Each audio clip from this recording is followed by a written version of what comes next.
Hello there YouTubers, and welcome to another DrCassette video. Today we're going to take a look inside of the Sencor stereo system. The system includes the Sencor stereo pre-main amplifier model SA6630 and the Sencor stereo tuner model ST6640. We already had a look inside of the amplifier some years ago when I got the system. Now, those videos were shot on the 8-Tech low-quality camcorder, so we're going to redo that part of the video. Plus, we're also going to take a look inside of the tuner. Let's start off with the amplifier.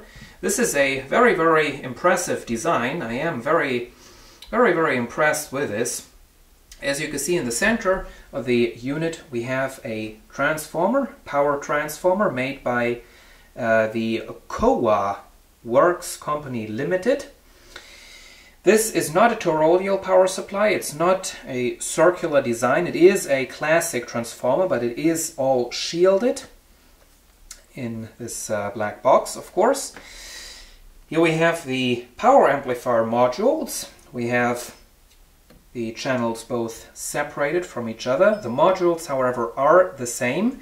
These are classic push-pull setups with a PNP and an NPN transistor in the circuit.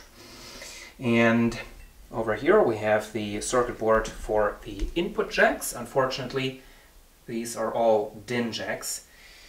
There are wire connectors for the speaker output, one of them.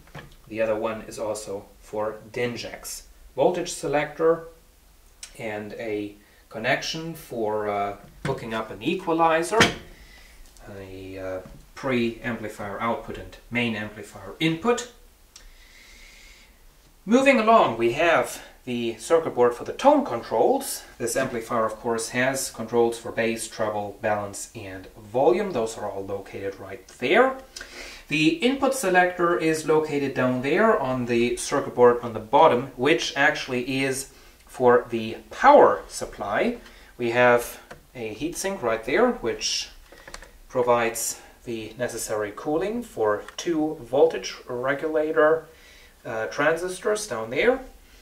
We have a rectifier bridge connected to the heatsink down there. It kind of looks like a mounting bracket, but below that square piece is a rectifier bridge.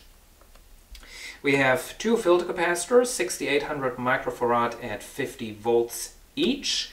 These are quality Matsushita capacitors. We have a circuit board right here for various switches, and we have down there, well, it looks to be the headphone jack, but it is in fact a relay for the speaker protection circuitry, which is located down there, obviously. These are the switches for the speaker selector, and these switches are the only thing I can really criticize. These are very cheap switches. They are all oxidized, but they're all enclosed, so there is no opening to spray contact spray inside. So unfortunately, that if you'd want to repair it, it is going to be a very complicated repair. Also, the mechanism of these push buttons is very bad, very bad design. As you can probably tell, these switches like to get jammed in the on position, which is very annoying. One very important aspect in the design of this amplifier appears to be safety. We have two fuses for the primary circuit, one there and one down there on the circuit board. We have two fuses for the secondary output, which are located down there, 4 fuses in total.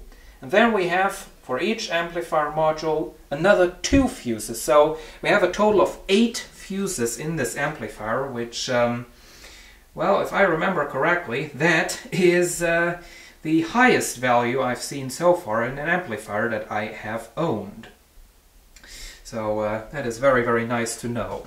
We also have circuitry. These are transistors, but I guess they do serve an overheat protection purpose. that's it basically about this amplifier. Very, very nice design. Now it does say on the back, which is of course now upside down and out of focus, it says Cell Tone Limited Switzerland. However, I don't think these components were made in Switzerland. I'd much rather say they were made in Japan. But whoever made them in Japan really did a very, very nice job. That is also true for the tuner. As you can see, we have a very, very decently sized transformer sitting in the back.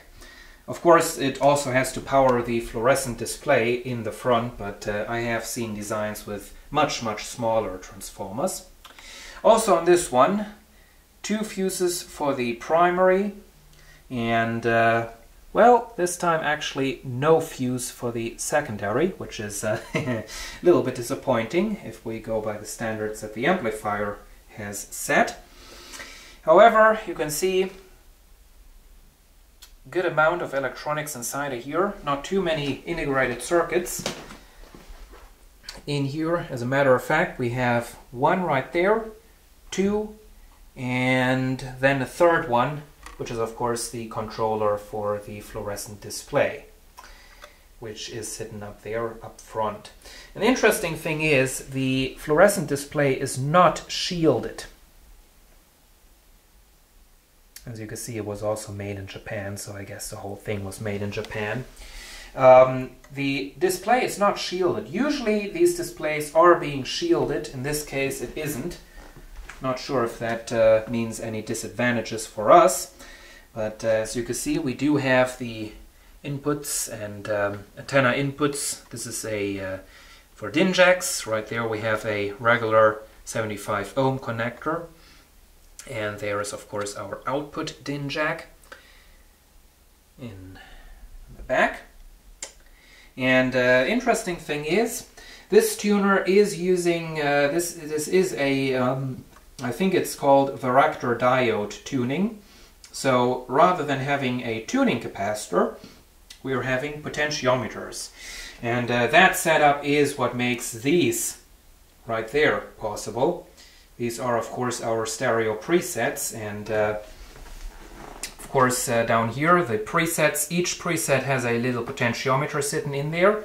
Using the preset driver, which you can unscrew, you can go ahead and set the little trim potentiometers down in there, which very, very nice design.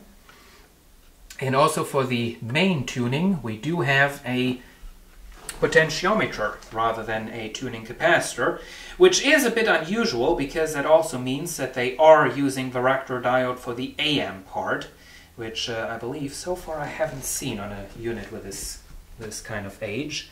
As you can see, it is basically a classic setup. We do have a flywheel, and we do have a bit of a tuning string going on.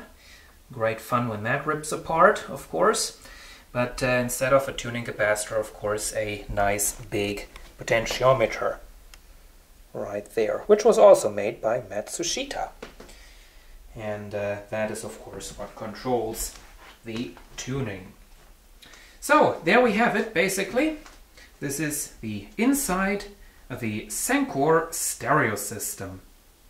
I just gave this thing a bit of a cleaning because I do intend to set it up in my room as an amplifier for my computer. So I will have to use a RCA to DIN jack adapter.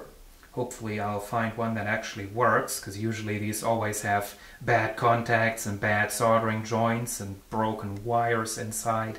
It's always a great fun. But I will be using the system minus the cassette deck. I still do have the cassette deck, however, it does not work. It still does get jammed all the time, even after replacing all the belts and lubricating the mechanism, so I guess there are simply some worn out parts inside of there, and of course there is nothing I can do about that. Well, that's it. Hope you've enjoyed this video about the early 1980s Sencor stereo system. Thanks for watching.